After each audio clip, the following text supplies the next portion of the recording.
이강인의 하극상 사건이 채 가시기도 전에 쇼트트랙에서도 팀킬 하극상 문제가 논란이 되고 있습니다. 그동안 온 국민의 사랑을 받아왔던 선수라 그 충격은 더 큰데요. 한국의 쇼트트랙 간판급 선수인 황대현과 박지원의 이야기입니다. 지난 17일 황대현과 박지원은 네덜란드 로테르담 아호이 아레나에서 열린 2024 국제빙상연맹 쇼트트랙 세계선수권대회 남자 1000m 결승에 나란히 출전했습니다.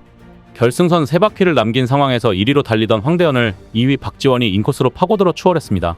이때 황대현이 갑자기 왼손으로 박지원 허벅지 쪽을 밀었고 균형을 잃은 박지원은 넘어졌습니다. 황대현은 4위로 맞췄으나 실격 처리됐습니다. 앞서 지난 16일 1500m 결승에서도 비슷한 일이 벌어졌는데요. 3바퀴를 남기고 1위로 달리고 있던 박지원은 인코스로 파고들던 황대현이 몸으로 밀어내자 순간 중심을 잃으며 순식간에 뒤로 밀려 결국 최하위에 그쳤습니다. 황대현은 동료를 밀친 것을 알았음에도 1위로 결승선을 통과한 뒤 승리에 포효를 했습니다. 하지만 황대현은 명백한 반칙 판정으로 실격 처리되며 한국팀은 노메달에 그쳤습니다. 박지원은 레이스가 종료된 뒤 한참을 엎드려 눈물을 쏟았습니다. 박지원은 17일 경기 후 인터뷰에서 잡아당겨지는 느낌이 들었고 몸을 주체할 수 없었다고 말했습니다. 황대현은 이날 믹스트존 인터뷰에는 응하지 않았습니다. 황대현이 결승에서 박지원을 상대로 반칙을 저지른 건 올 시즌 3번째인데요. 작년 10월 2023-2024 시즌 ISU 쇼트트랙 월드컵 1차 대회 1000m 2차 레이스 결승에서도 황대현은 앞서 달리던 박지원을 뒤에서 밀쳐 옐로카드를 받았습니다. 공교롭게도 반칙 대상이 모두 3살이 형이자 랭킹 1위인 박지원이었기에 황대현이 열등감을 갖고 있었던 게 아닐까 의심이 들 정도입니다. 팀 동료인 줄 뻔히 알면서 무리하게 인코스로 들어가 밀치는 모습은 자신보다 좀 더 뛰어난 실력을 갖춘 박지원이 1등하는 것만은 막고 싶어하는 듯 보였습니다. 한국 쇼트트랙 대표팀은 19일 오후 인천국제공항을 통해 입국했는데요. 박지원, 황대현, 김길리 등 대표팀 선수들이 모습을 드러냈고 박지원은 목 보호대와 왼팔에 붕대를 감은 모습이었습니다. 무거운 표정으로 취재진 앞에 선 황대현은 최근 불거진 팀킬 논란에 대해 고의가 아니었다고 해명했습니다. 황대현은 서로 경쟁하던 상황이었고 시합하다 보면 그런 장면이 자주 나온다. 그런데 이제 그 대상이 지원이 형이어서 마음이 안 좋고 죄송하다는 생각이 든다며 절대 고의로 그런 것이 아니니 너무 오해하지 않으셨으면 좋겠다고 말했습니다. 박지원과 충돌 후 대화를 나눈 건 없냐는 질문에 작게 고개를 끄덕이며 서로 경쟁하다가 발생했기 때문이라고만 언급했습니다. 더 문제는 앞서 지원이 형에게 사과했다고 밝혔던 황대현은 사실 가장 몸과 마음이 아플 박지원에게 제대로 사과조차 하지 않았다는 것입니다. 박지원은 인터뷰에서 속이 울렁거리는 현상이 계속돼서 목을 고정해 놓았다. 의료진이 안정을 취하라고 했다고 말했습니다. 이어 목과 머리에 충격이 컸는지 신경통이 계속된다고 호소했습니다.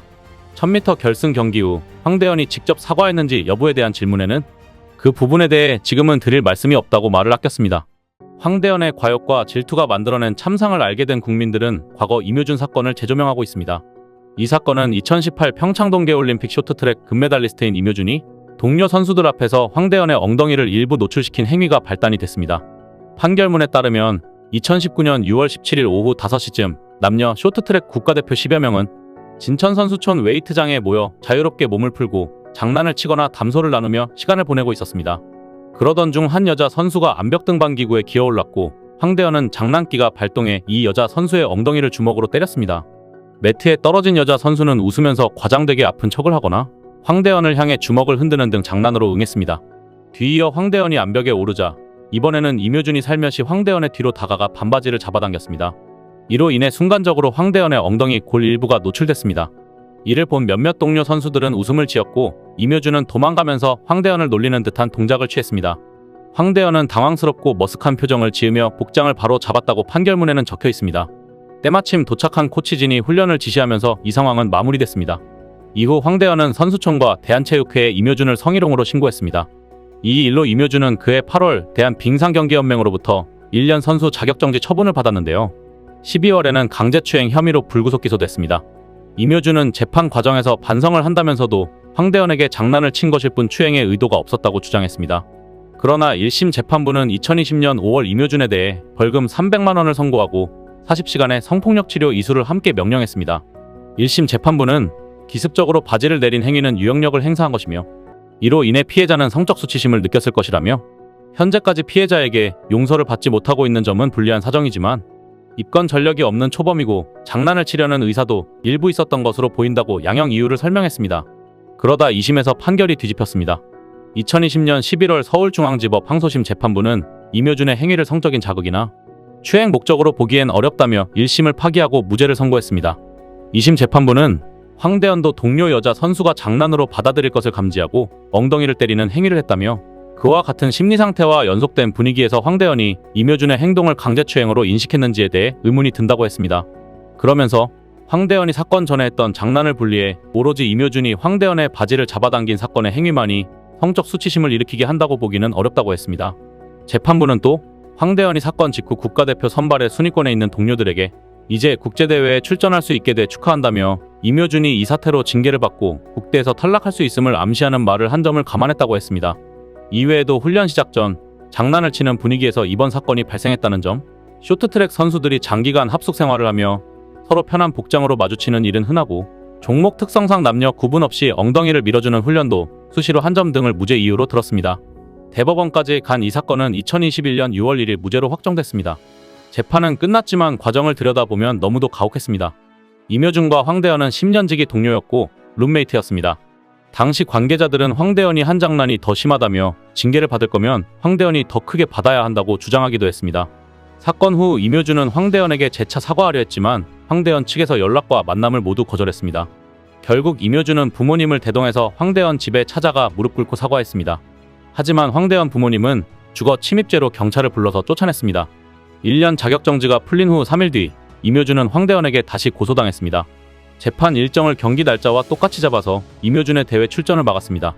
황대현은 자신의 은밀한 부위가 노출됐다고 하며 언론에 성기 노출을 시켰다는 오보와 함께 사건이 알려지게 했습니다. 임효준은 국민적인 마녀사냥을 당했고 1심에서 유죄가 나면서 다시 선수생활 1년 정지로 연금이 끊기고 스폰서도 끊기고 소속팀에서도 해지되면서 운동할 길이 막히게 됐습니다. 당시 현장에 있었던 동료들 모두는 이건 아니다 싶어서 임효준의 탄원서를 모두 써줬습니다. 임효준은 자격정지를 받은 후 2개월 동안 집 밖으로 나가지 않았고 공황장애 치료를 받았습니다. 임효준은 당일과 연맹 징계 전, 징계 후, 고소 전, 고소 후 언론 등에서 수없이 사과를 했지만 소용이 없었습니다. 황대현 소속사에서는 사과를 했는지 모르겠다며 임효준을 더욱 궁지로 몰았습니다. 20대 초반 어린 선수였던 임효준이 당시 수많은 악플과 성범죄자로 매도하는 댓글을 어떻게 견딜 수 있을까요? 10년지기 동료는 자신을 매장시키려 모든 수단을 동원했고 한순간에 국민 영웅에서 성범죄자로 몰리면서 힘든 시간을 버텨야 했습니다. 법정 싸움으로 만신창이가 된 임효준은 2년간 자격정지를 먹으며 모든 것이 끊기게 됐습니다. 결국 임효준은 운동을 하기 위해 중국으로 귀화를 결정해야 했습니다. 당시 임효준의 에이전트 브리온 컴퍼니는 임효준은 한국 선수로서 태극기를 달고 베이징 올림픽에 나가 올림픽 2연패의 영광을 누리고 싶었지만 한국 어느 곳에서도 훈련조차 할 수 없었고 빙상 선수로서 다시 스케이트화를 신고 운동할 방법만 고민했다며 귀화 배경을 설명했습니다. 현재 임효준은 중국명 린샤오진으로 태극기 대신 오성홍기를 달고 뛰어 5년 만에 세계선수권 3관왕을 차지하게 됐습니다. 남자 500m와 남자 5000m 계주, 혼성 2000m 계주에서 금메달을 차지했습니다. 린샤오진은 5년 만에 세계선수권에서 금메달을 획득했는데 여기까지 오기 힘들었다라며 정상에 있다가 다시 처음부터 시작한다는 느낌으로 열심히 준비했고 그 노력이 빛을 발한 것 같아서 기분 좋다고 말했습니다. 국민들은 임효준의 금메달에 새삼 감동하고 있습니다. 진실은 결국 밝혀지며 남의 눈에 눈물 나게 하면 제 눈에 피눈물 난다는 말이 생각납니다. 임효준 선수 그동안 오해해서 미안합니다. 이상 시온TV였습니다.